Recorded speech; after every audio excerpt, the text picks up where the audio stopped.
Thank you, Rita. Good evening and welcome to Look North. Our top story tonight. From Ukraine to Yorkshire, the dramatic story of a woman who escaped the war on foot while heavily pregnant. I go maybe 25 kilometers in walk because too much people won't move from Ukraine. It was first day. We look at how our region has marked a year since the invasion of Ukraine. Also tonight, police who travelled to Thailand to speak to the husband of a woman found dead in the Yorkshire Dales failed to meet him. Margaret Thatcher's press secretary, Yorkshire-born Sir Bernard Ingham, passes away, aged 90. And steaming ahead with celebrations marking the 100th birthday of Flying Scotsman. And high pressure is keeping things mostly dry and settled this weekend, but it is set to turn a bit cooler. A full live detailed forecast coming up later in the programme.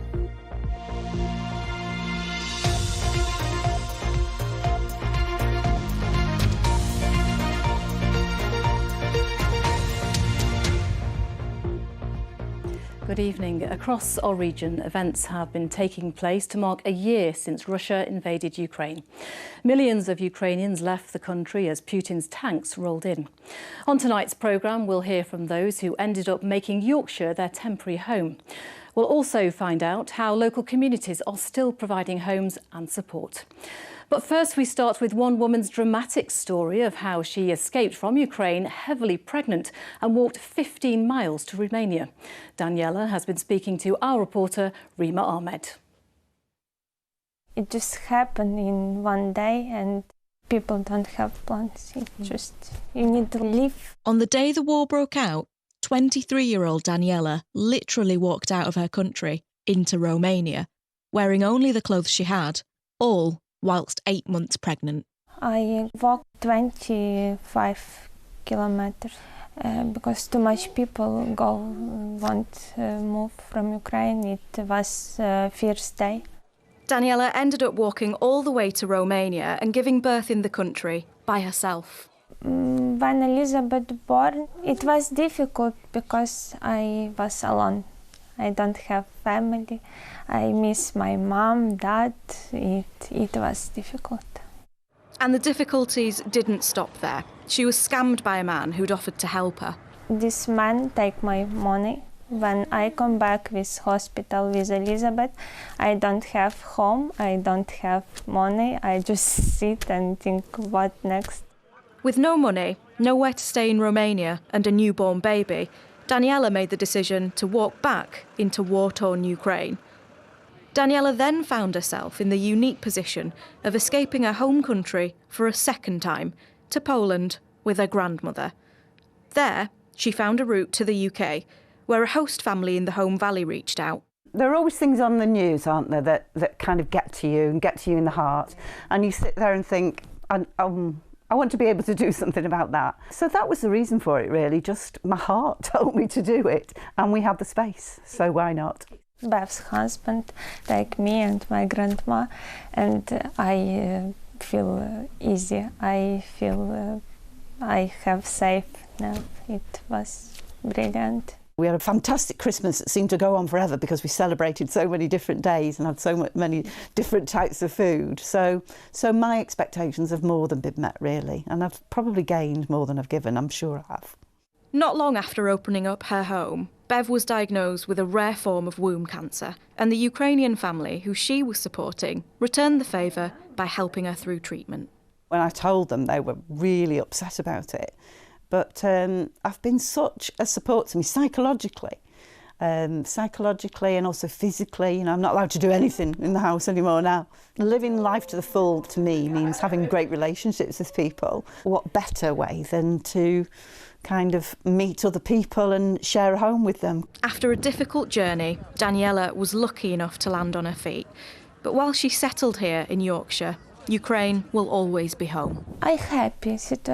My situation is finished good. But I love my life before. My heart in Ukraine and will be always in Ukraine. Yeah, Bev making such a difference there. That was Daniela speaking to our reporter Rima Ahmed. Well, since war broke out in Ukraine, our region has become home to thousands of refugees. Some have come to stay with relatives or friends, but the vast majority have moved in with sponsors. The largest number have come to Leeds, with 739 people moving here. Sheffield is next, with almost 600 refugees taking up residence. And in total, 5,388 Ukrainians are now living in our region. Of those, 150 have gone to Scarborough, where today a new Ukrainian cafe has opened at the Salvation Army Church and Community Centre. Well, it will help new arrivals navigate all the challenges of starting a new life, including finding long-term accommodation. Carla Fowler reports on the community response. When people here in Scarborough opened their homes last year to those escaping war, it soon became clear that both new arrivals and their hosts needed help. Problems with healthcare, schooling, language and accommodation were all too common. Today, after a year of struggles, volunteers are opening the Sunflower Cafe. Now, at the Salvation Army Church and Community Centre, people can get information and practical support from Scarborians and fellow Ukrainians. People like Alina, who arrived from Kyiv in April last year with her 2 young children. She's had to move 4 times after her host family sold their home. At first we lived with the sponsors about 4 months, then we lived in a hotel about 2 months, and then they helped, Youth Homes for Ukraine helped with the flat. We live in one flat about 2 months, and we moved about 1 month ago in another flat. Alina's husband remains in Kyiv, so friendships forged here are vital. She met Irena, also sponsored by a Scarborough family last year, but Irena felt isolated in their rural village outside of town and now rents her own flat. It's not easy. Mainly we are here with children, ladies with children, and we have to have this accommodation. We can't have huge salary to rent flats, and we can't work as much as we need. The Sunflower Appeal was founded by volunteer Ian Butterworth. He hosted 2 families at the start of the war and realised a support network was desperately needed. 1 year on, and now there's more need than ever. There's a significant shortfall in sponsors. Every day my inbox gets filled with requests. The initial 6-month period, in a lot of cases, has expired, but we have seen quite a number of cases where the sponsor-guest relationship didn't last for that 6 months. There needs to be a big rallying call that if you can help, please do help. There's lots of people who still want assistance, whether they're already here or whether they're coming from Ukraine. Both Alina and Irena's children are safe and happy in Scarborough. However, they now need longer-term homes here. And they never forget their country's plight.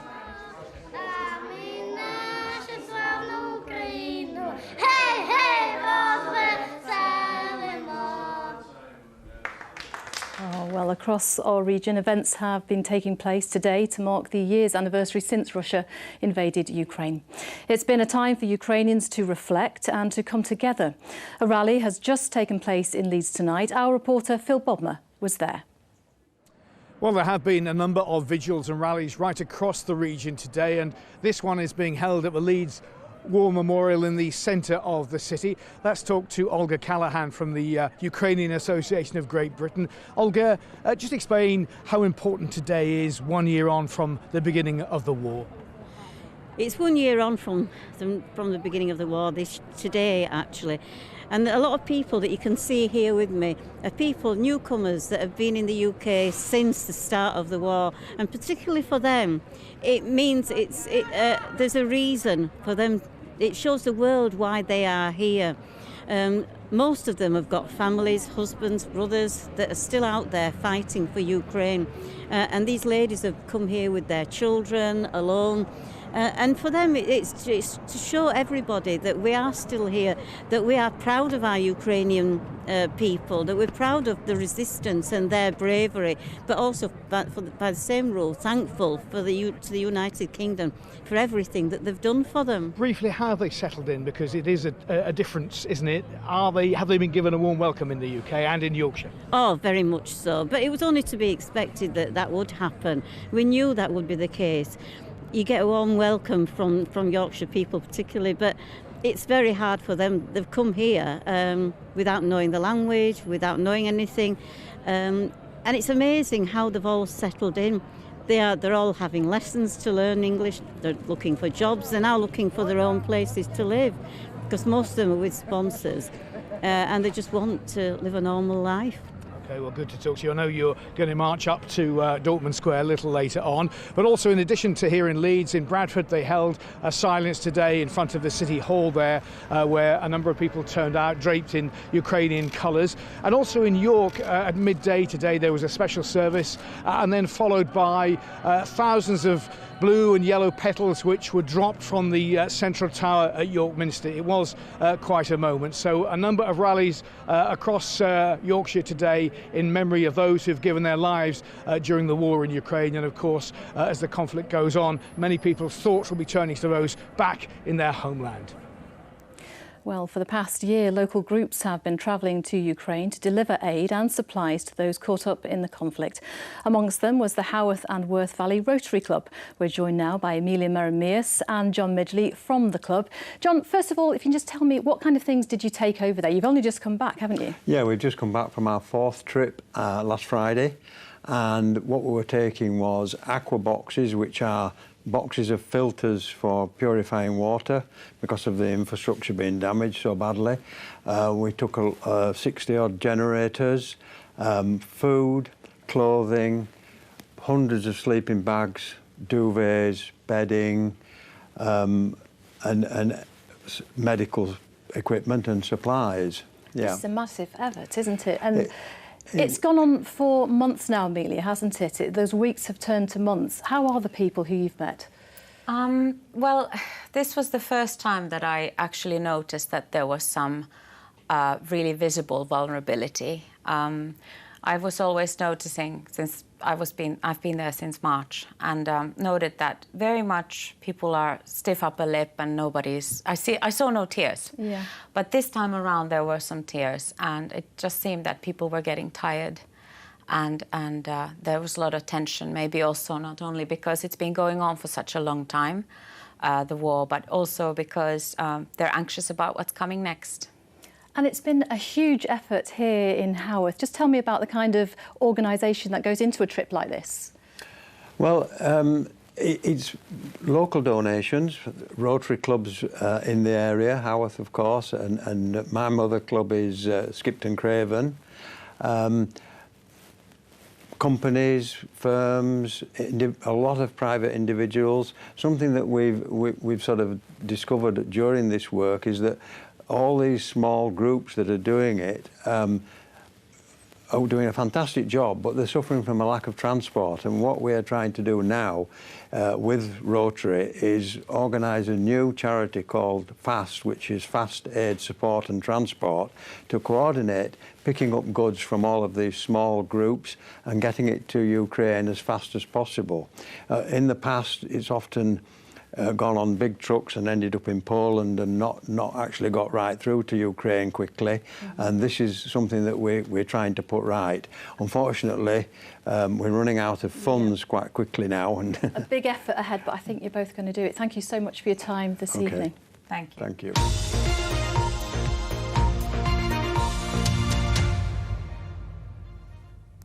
On with the rest of the day's news, and North Yorkshire Police have vowed to continue their investigation into the suspected murder of a woman from Thailand, despite being unable to interview her husband. Officers had travelled to Thailand to speak to the family of the Lwandan Armitage, whose body was found in the Yorkshire Dales nearly 20 years ago. But David Armitage told Thai police officers he wasn't well and refused to meet them. Kathy Killick reports. It's nearly 20 years since the body of a Thai woman was found here near Horton in Ribblesdale, and it was 15 years before she was identified as Lamjuan Armitage. the wife of a British man, David Armitage, and mother of 3 children, who all now live in Thailand. As part of a complex investigation into her death, North Yorkshire Police are now working with Thai investigators in Lam Duan's home village. They hope to speak to her husband and daughter, but having agreed to an interview, they then failed to attend, citing illness. We have come away with useful information. I think a lot of that information helps us focus upon where our lines of inquiry are going to go. It's making the situation clearer to us, but there are inevitable regrets because we haven't been able to speak necessarily with all the members of Lam Duan's family. Lam Duan's mother, Mrs. Sakanya, has spoken to the police. They prepared a book for her showing Lam Duan's funeral and grave in the Dales. It's been looked after by parishioners marked simply the Lady of the Hills. I think she found some solace in that, in knowing that her daughter had been treated with respect, perhaps not in the way that she would like, but it was certainly the case that she had been treated with dignity and with respect. And I know that Mr. and Mrs. Sakanya would very much like to pass on their gratitude to the people from Horton in Ribblesdale for the way in which they've treated their daughter's remains over the last, well, sadly now, it's nearly 20 years. It's Mrs. Sakanya's dearest wish that Lam Duan's body is returned to Thailand, but all members of the family must officially agree, and with some members still to be interviewed, that will prove difficult. It would be awful if we couldn't get that resolved within Mrs. Sakanya's lifetime. We know how important that is to her, and it's bad enough to have lost your daughter under those sort of circumstances. If there's anything we can do to make that pain less, then that's what we should be doing. The Cold Case police team still have many unanswered questions in this case, but they are determined to continue the investigation working with the Thai police. But for now, this 20-year mystery remains unsolved. Cathy Gillick, BBC Look North. 2 teenagers have appeared in court charged with the murder of a 17-year-old boy in Huddersfield.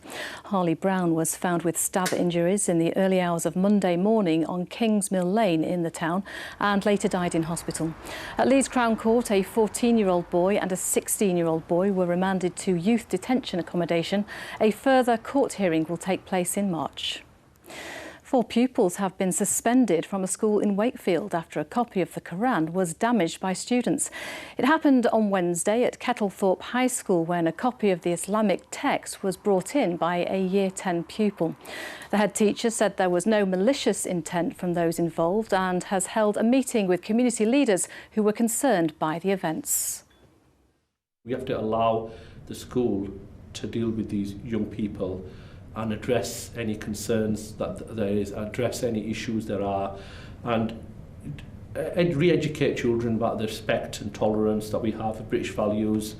And I think it's important that for those people outside of Wakefield and inside Wakefield, that we respect the school's right to do that in the right and proper way, and we don't try to make this thing bigger than what it should be. Yorkshire's Sir Bernard Ingham, the former press secretary to Margaret Thatcher, has died at the age of 90. He was born in Halifax in 1932 and worked as a journalist for the Hebden Bridge Times and later the Yorkshire Post. David Rhodes has been looking back at his life. Wherever Britain's first female Prime Minister went, Sir Bernard Ingham was always a few paces behind. Very pleased that I got more than half the parliamentary party. As press secretary to Margaret Thatcher, the two formed an inseparable relationship. Without thinking, I said to Mrs. Thatcher, I said, well, I haven't lost a Prime Minister yet, but this looks distinctly dodgy to me. And if looks could have killed, I would have been dead. For those who worked within the Thatcher government, Sir Bernard was an ever-present within the corridors of power. Great Yorkshireman, someone who continued to work in the media till just very recently. His last columns in the Yorkshire Post just a few days ago. Marvellous man, a marvellous journalist, a very strong man, but someone who I think Margaret Thatcher would have not been nearly as successful had she not had him working for her. For those in South Yorkshire who lived through the miners' strike, Sir Bernard will be remembered as a spin doctor who tried to shape the stories journalists told of an industrial battle. He was also present in the aftermath of the Hillsborough disaster in Sheffield, partaking in the falsehood that Liverpool fans were to blame for causing the crush. He was a formidable opponent for many journalists, and he took every opportunity to take aim at the BBC.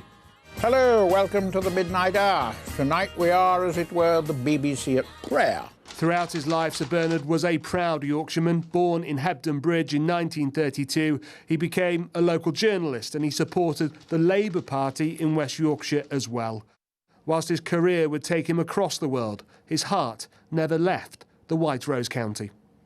Do you see very much Yorkshire as still your home? Oh yes, that's where I was born and brought up, and that's where my affections lie. Remembering Sir Bernard Ingham, who's died today.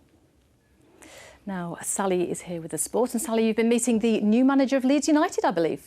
That's right, yes. Leeds United's new manager gave his first press conference this afternoon after his work permit arrived just in time for tomorrow's crucial game against Southampton. Javi Gracia was appointed on Tuesday but needed a visa to take charge of the team.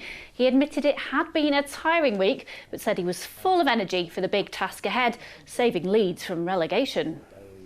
I think everybody knows the potential of this squad, the commitment of this squad, the energy, the passion they have to play is out of doubt.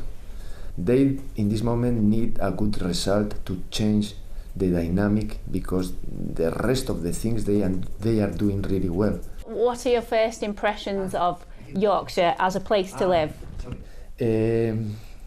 Yesterday I was in the club with all the people is working there, and it was a really warm welcome, and I was excited and very, very grateful because these kind of things I think makes the difference. But for now. Thank you very much, Sally. You've had a busy week, haven't you? Absolutely. Yeah. Finally tonight, a very happy birthday to probably the most famous export from Doncaster. The steam engine Flying Scotsman is 100 years old today. It's set records, turned heads and melted hearts ever since.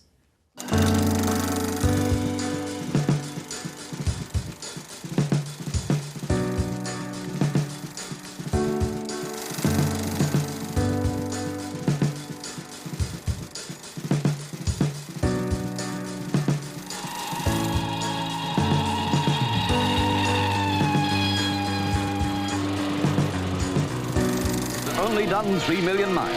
What a snip at £3,000.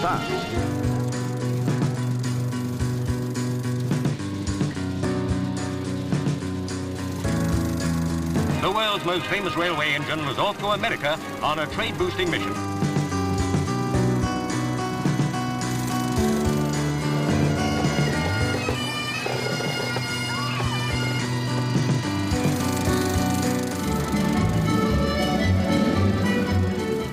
It looks very much like the Hogwarts train, which I think is very cool.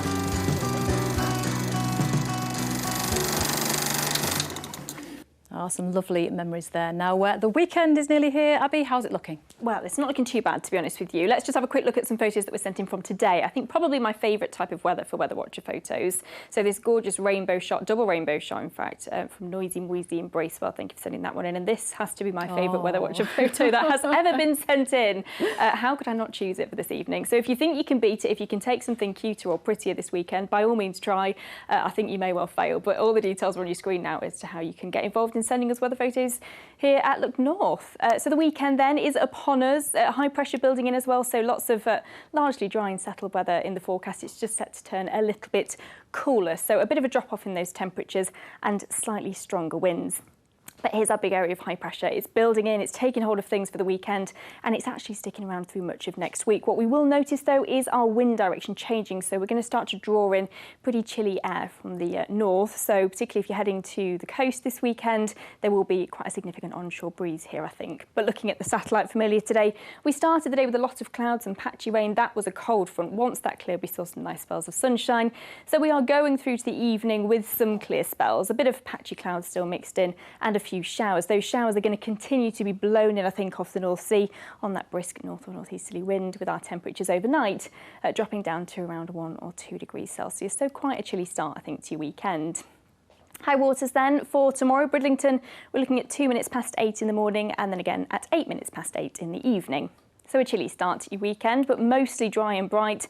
The risk of these hit and miss showers, I think, on and off through the course of the day. Over the tops of the North York moors, they may be a little bit wintry, but I think generally speaking, falling as rain down to lower levels, with our temperatures around 6-7 degrees Celsius. Today we had about 9 or 10, so for context, there'll be a bit of a 3 or 4 degree temperature drop. And when you factor in those chilly winds, it will probably feel more like 4 or 5 degrees, particularly if you are heading to the coast. So a chilly day, but bright and breezy. There'll be some decent spells of sunshine through Saturday, a little bit more cloud building in through Sunday, but again, mostly dry, just the risk of 1 or 2 light showers. The winds will drop down a little bit, I think, through Sunday and Monday, and into next week we'll notice those temperatures creeping up ever so slightly, so 6-7 degrees this weekend, and then closer to average by the end of the week, so 9 or 10 degrees, I think, around Friday. But it certainly looks as though our high pressure is going to hold on to things through till the middle part of the week, potentially right through the week, so very little change in the forecast over the next few days. Amanda? Oh, high pressure would be lovely. Thank you very much, Abby. We'll be back with your late news and weather. Hope you can join us then. Have a lovely weekend.